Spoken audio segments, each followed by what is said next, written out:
In this video, we'll be discussing about the various methods of preparation of alkynes. And alkynes just has two methods of preparation. I mean, it's obviously less than what we studied for alkenes and alkanes. So the first one is from calcium carbide. So this is basically the industrial preparation of ethylene or ethine or acetylene, and it consists of three steps. So the first step is limestone gets heated to give us quick lime. So limestone's formula is calcium, basically calcium carbonate, right? So calcium carbonate, CaCO3, on heating is going to give us quick lime, which is calcium oxide plus carbon dioxide. So it's giving us quicklime and carbon dioxide. Calcium carbonate on heating gives us quicklime and carbon dioxide, which is calcium oxide. Okay, that is quicklime is calcium oxide.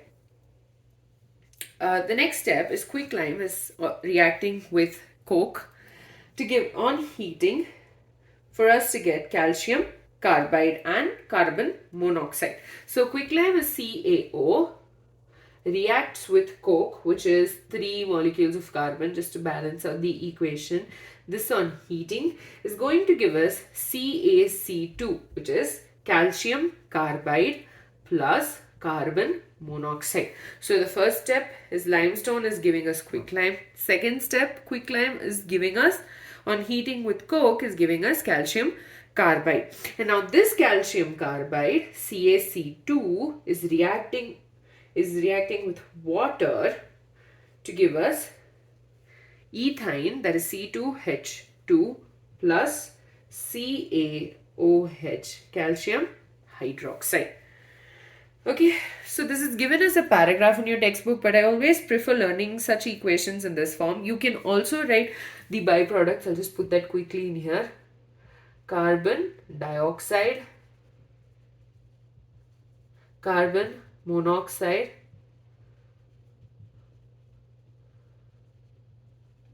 here our byproduct is calcium hydroxide. So this way you do not have to by heart the equations, but you'll know how to write them.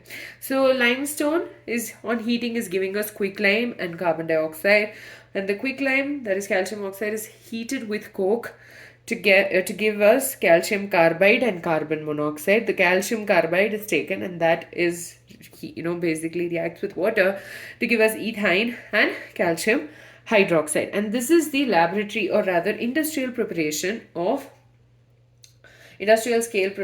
of ethine molecules. Next, this from vicinal dihalide. So vicinal dihalide has has halogen atom in adjacent carbon atoms. We'd already studied this from vicinal dihalide for alkenes as well.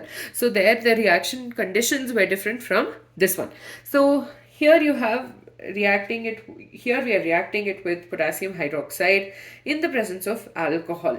So this leads to the elimination of KBr and H2O for us to get an alkynyl halide, which is a C double bond C is formed between the two carbon atoms, and you have a bromine and a hydrogen and two hydrogen atoms attached to this carbon. So this is called as an alkynyl halide. Now this is going to undergo further reaction with something called as sodamide.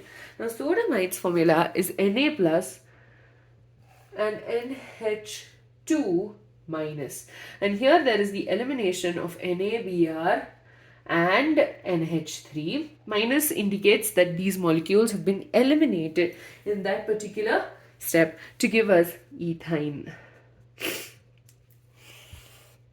So vicinal dihalides are reacted with alcoholic potassium hydroxide to give us alkynyl halide. Now this alkynyl halide is reacting with sodamide to give us alkyne, and the various byproducts are given over here under the beside or under the arrow, and with the minus sign in front of it, showing that that particular molecule has been eliminated in that particular reaction. With that, we're done with the various methods of preparation. We started with from calcium carbide. Calcium carbide itself needed to be synthesized.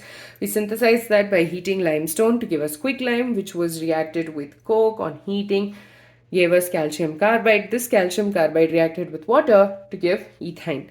Vicinal dihalides On reaction with alcoholic potassium hydroxide gave us alkynyl halide, and this alkynyl halide reacted with sodamide to give us alkyne. With that, we're done with the preparations, or rather methods of preparation of alkynes.